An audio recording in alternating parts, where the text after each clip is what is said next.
Here's the 12-inch. This is a 16-inch.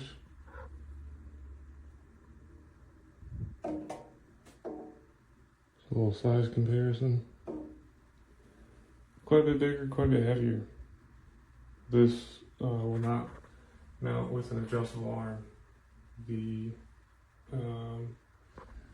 directions for these actually say not to use this with an adjustable arm, even though the adjustable arm advertises that they can be used with a 16-inch shower head.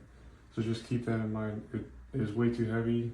When it was properly tightened, it fell down aggressively. There's no way to tighten it, long story short. So you're going to want a 12-inch with the adjustable arm.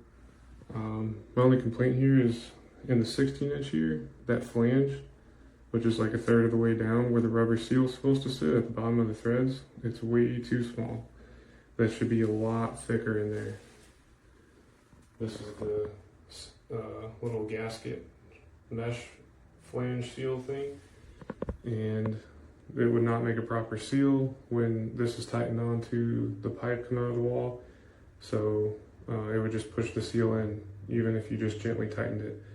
So that was a problem. I had to use a ton of Teflon tape. I didn't end up using this one. The 12-inch one is much better. The flange in there is a lot thicker.